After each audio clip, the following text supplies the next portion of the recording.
Masaya tayo kasi marami tayong good news. Kasi kahapon sinimulan mo ng good news eh. Di ba? Eto good news ito. Oh, yan, Jen, ha? yan. Oo. Alam mo ba? Oh, Alam mo ba? Mahal mo na. Wala tayong ba't magagawa. agad? Ba't agad? Eto, Oh, alam mo ba ang presidente? presidente, Oo. ano yan? Anong bansa? Alam mo bang nangyari sa presidente? Sinampahan na po ng impeachment complaint ang presidente. Hindi ba good news yun?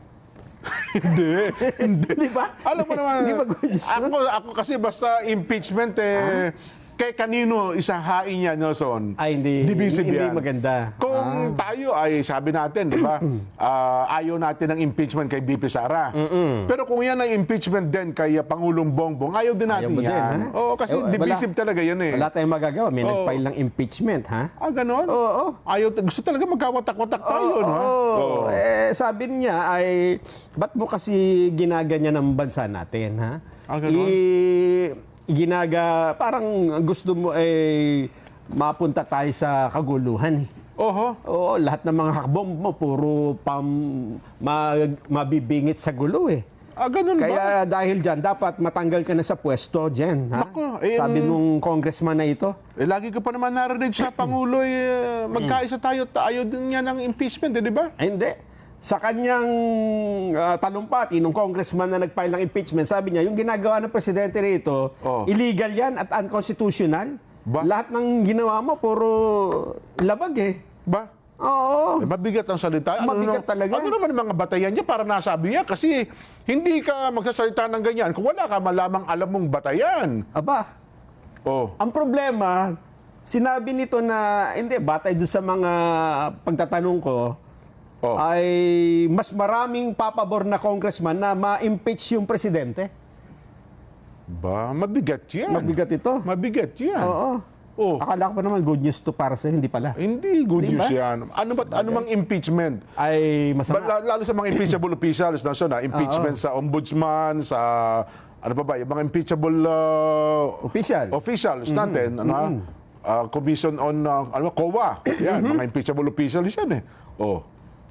Sino ba yung presidente na tinutukoy? Tsaka sino ba yung congressman na yan? Ito si congressman siguro sa lugar mo ito eh. Huh? Oh. Si Representative Al Green. Di ba sa taga rito ka? Al Green? O sa Texas. Di ba taga dyan ka? Di ba Hindi, may mga alaga kang manok dyan eh? Ang sa amin, mga green-minded ang mga tao, pero hindi Al Green. Yan po si Texas Democrats Representative Al Green. Abay, Nag-file matindi. siya ng articles of impeachment laban kay US President Donald Trump. Na naman, Kasi binomba niya yung Iran.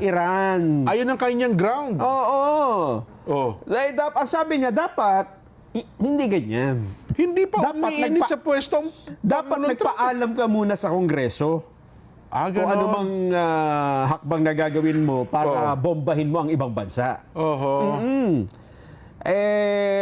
Alam mo bang nagbotohan dito? Oho. Nakakuha po ang boto, ang pabor sa impeachment, 344, Jen. Na mga Congressman, mambabatas oo. ng Amerika ito pala, hindi na Oo. Pilipinas ha. 79 ang kontra. Aba, Oo. overwhelming ang pabor. Ang problema, pati yung kaalyado ni Trump, na ganon? 128, yung mga 128 sa pumabor ay Democrats na kaalyado ni Mga Trump. kaalyado ni President Trump. Oo. Sabi ko nga, Nelson, hindi pa umiinit ang puwit niya sa White House. Kaya nga. Wala pa sa isang taon, di ba? Last December Wala lang. pa. Oo. Oo. Kaya pala tatango-tango. Yan o.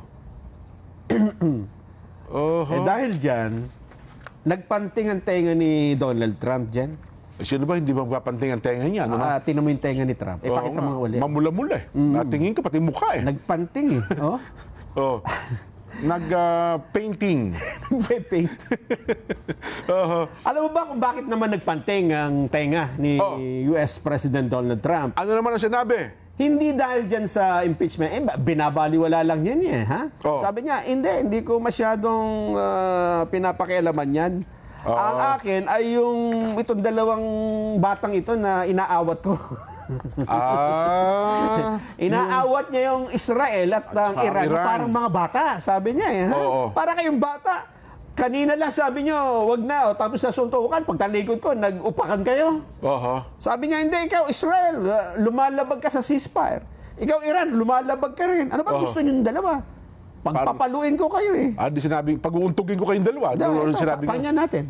Wala pa daw. Standby lang. Buffering para mga boses ni President Trump. Oo, nagalit si Trump. Kasi nga naman, mga kababayan, hindi ba ka-announce lang niya na may napagkasundo ang ceasefire? Oo. Nung naging effective na yung ceasefire, may bumagsak na missile sa Israel. At ito daw ay dahil dun sa pinakawalang mga missiles galing sa Iran. Pero akala ko ba may tinatanggi ng Iranian? Hindi ba? Tinanggi nga. Tinanggi nga ng Iranian government. Problema, gumanti naman yung Israel dyan. Ayun, At yung Israel, talagang inaming gumanti sila. Oo. Kasi yung sa Iran, hindi na sinasabing sila yun. Sila ang may kagagawan. Baka mayroon daw ibang grupo na ayaw lang pumunta doon sa usapang pangkapayapaan. Ceasefire. Kaya nung ito, napanood ko yung interview na yan sa mga reporter yan dyan. Nasabi niya dyan ay, alam nyo, pagkatapos ng report na ito, ng interview sa akin, kakausapin ko yung dalawa yan okay. Kailangan mapigil natin yan kasi baka magpatuloy wala hong mangyayari. So ang gusto ni President Trump ay magtigil itong awayan ito ng dalawang ito. Tumigil yung dalawa. Tama naman yun. Tama naman. Ay kung ako lang, kung may kakayahan, papipigilin ko rin yung dalawa na yan. Pero ito ang magandang balita. Ito na. Ito yung magandang balita. Isisingit ko bago mo tuloy yan. Sige. Di ba doon sa punto ng, anong tawag ito? Sa punto ng impeachment sa kanya, nagpakita din siya ng puwersa, no? Oo. Tsaka alam mo ba yung high-tech pala yung ginamit? Nakita ko sa kanina. High-tech pala yung ginamit nilang pagbagsak. Yes. 300 metro pala First time na ginamit nila yan. Pang bunker pala talaga yun. Yan, ang sistema yan, alis yung aeroplano. Yung B-2 bomber. Pagtapat dun sa target, ang mga target kasi nito yung nasa underground. Yes. Pagkakaraniwang bomba lang, yung ground lang tatama, hindi lulusot. Yes. Ang style pala nito dyan, dalawa ang bala niya. Yung isa ay pangbutas. Parang double action, ano? Pangbutas. Pagbutas na, susunod naman yung may pangsabog. Kaya nakaka-penetrate. Kasi nga naman, di ba, halimbawa, bomba. Pagka yan nag-contact sa lupa, sasabog kagad. Yes. So yung una, walang pampasabog, kundi bumubutas lang. Pag nabutas na, susunod naman yung may explosive. At ang baon pala niya, hindi di ba yung ginamit pala ng bunker doon sa hindi lang basta bakal, kundi napakakapal na ginamit pala. Pero nabutas pala nung May pambutas kasi. Pambutas talaga yan. Kaya daw nung sumabog yung sa ilalim ng lupa, sapul yung nuclear facility nila at nakaramdam ang paligid ng kalye nila, lindol. Lindol talaga yan. High-tech pala yung bomba na ginamit. Pampenetrate talaga sa sa mga bunker. Mantakin yung bunker 300 meters ang lalim? Yes, ang lalim niya. 300 metro, paano? Ang tindi. Kasi may panghukay. May pang... Para bumabarena. Ito ang magandang balita. Ayan, sige, yan na. Ewan ko lang kung ito ay magtatagal. Ano ba yan? Kasi, depende nga ito sa sitwasyon, di ba?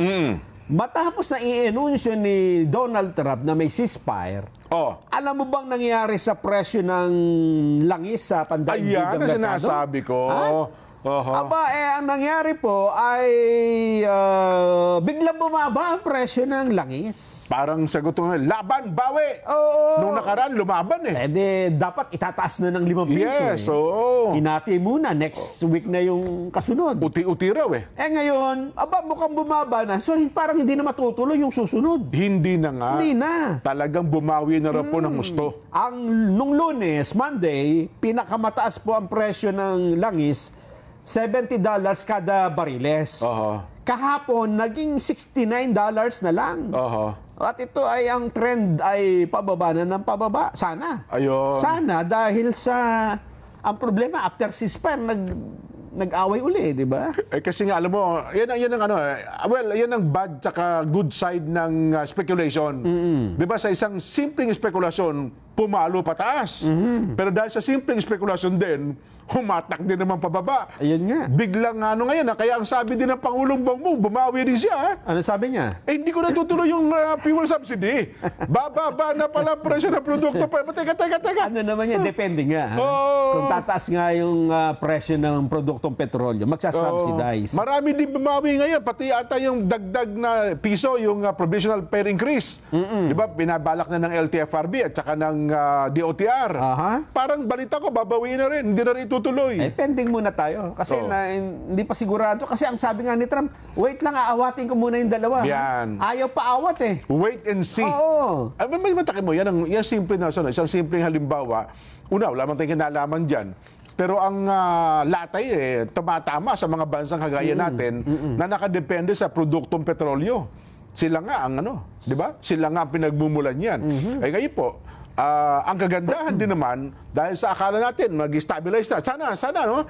Sana talaga mag-stabilize na sitwasyon para tuluyan pong bumaba ang presyo ng produktong petrolyo. Kaya nga inis na inis si Donald Trump. Dahil pagtalikod niya, naghampasan yung dalawa ulit. Ayun. Ito yung tinig ni Donald sige, Trump, balikan President natin. Trump. Oo. Kung paano, pakinggan natin kung paano siya nadismaya. Parang, Nagbisaya ata siya dito ano sabi? Nagsalita siya ng Bisaya Ano sabi? Pakinggan natin. Sige nga. President Mr. Trump. President Trump. Israel, as soon as we made the deal, they came out and they dropped a load of bombs, the likes of which I've never seen before. The biggest load that we've seen. I'm not happy with Israel. You know, when I say, okay, now you have 12 hours, you don't go out in the first hour and just drop everything you have on them. So I'm not happy with them. I'm not happy with Iran either. But I'm really unhappy if Israel's going out this morning because of one rocket that didn't land, that was shot, perhaps by mistake, that didn't land. I'm not happy about that. You know what? We basically have two countries that have been fighting so long and so hard that they don't know what they're doing. Do you understand that? You had to respond to Iran on Sige, nakapagburo na Oo, sabi niya, nako, we basically have two countries na matagal na daw naglalaban.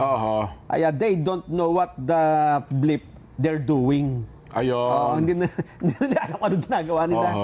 Kasi para maganda. Pero, well, at least dito, para silang hindi masisi, nag-react lang din kasi yung Israel doon sa ginawa ng Iran na, well, technically, okay na yung ceasefire Pero dapat siguro alamin ni Trump, sino ang nagpalipad ng missile galing sa Iran na inakala ng Israel na yun ay ganti o paglabag sa ceasefire agreement ng Iran. Kaya nga. Kasi sabi ng Iran, hindi kami yan.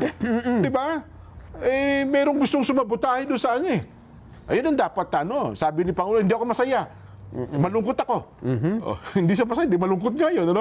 Sa ginawa ng Israel at saka ng Iran. Pero malaki din ang sana malaki din ang maitutulong ni Trump. Alamin sino yung nagpalipad ng missile galing sa Iran. Kaya talaga mapigil na itong dalawa. Yan.